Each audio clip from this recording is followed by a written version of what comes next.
മാസപ്പടി കേസിൽ CMR ഉദ്യോഗസ്ഥരെ 24 മണിക്കൂർ ചോദ്യം ചെയ്ത് ഇഡി വീണ്ടും നോട്ടീസ് അയച്ചെങ്കിലും CMR MD ചോദ്യം ചെയ്യലിന് ഹാജരായില്ല. എക്സാലോജിക്കും CMR തമ്മിലെ ഇടപാടുകളിൽ ക്രമക്കേട് കണ്ടെത്താനായില്ലെന്ന് മുഖ്യമന്ത്രി പറഞ്ഞു. മാസപ്പടി കേസ് അന്വേഷണത്തിൽ മെയ് മാസത്തോടെ serious fraud investigation agency office SFIO ഇടക്കാല റിപ്പോർട്ട് സമർപ്പിക്കും. മുഖ്യമന്ത്രിയുടെ മകൾ വീണ വിജയൻ ഉൾപ്പെട്ട മാസപ്പടി കേസിൽ CMRL ഉദ്യോഗസ്ഥരുടെ ചോദ്യം ചെയ്യൽ പൂർത്തിയായി. CMRL chief financial officer KS Suresh Kumar, senior manager NC Chandrasekharan, senior IT officer Anju Rachel Kuruvila എന്നിവരെയാണ് ഇഡി ചോദ്യം ചെയ്തത്. ഇഡിയുടെ നിർദ്ദേശപ്രകാരം ഇന്നലെ രാവിലെ കൊച്ചിയിലെ ഓഫീസിൽ ഹാജരായ ഉദ്യോഗസ്ഥരെ രാത്രി വൈകിയും ചോദ്യം ചെയ്തു.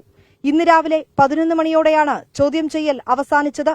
മണിക്കൂറുകൾ നീണ്ട ഇഡിയുടെ ചോദ്യം ചെയ്യൽ സംബന്ധിച്ച് ഉദ്യോഗസ്ഥർ പ്രതികരിക്കാൻ തയ്യാറായില്ല. ഇന്നലെ ഹാജരാകാത്തതിനെ തുടർന്ന് ഇന്ന് വീണ്ടും ഇഡി നോട്ടീസ് അയച്ചെങ്കിലും CMRL MD ശശിധരൻ കർത്ത ഹാജരായില്ല.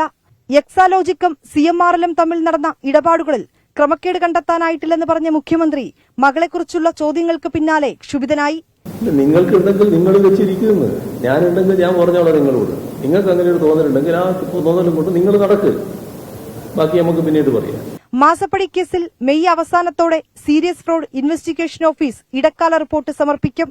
KSIDCയിൽ നിന്നും പിടിച്ചെടുത്ത രേഖകളുടെ പരിശോധന പുരോഗമിക്കുകയാണ്. 24 മണിക്കൂർ നീണ്ടുനിന്ന ചോദ്യം ചെയ്യലിനൊടുവിലാണ് കൊച്ചിയിലെ ഇഡി ഓഫീസിൽ നിന്ന് CMRL ഉദ്യോഗസ്ഥരെ വിട്ടയച്ചത്. ഉദ്യോഗസ്ഥർ നൽകിയ രേഖകൾ ഇഡി വിശദമായി പരിശോധിക്കും. തുടർ നീക്കം അതിനുശേഷം. വിനീത VG, 24, കൊച്ചി.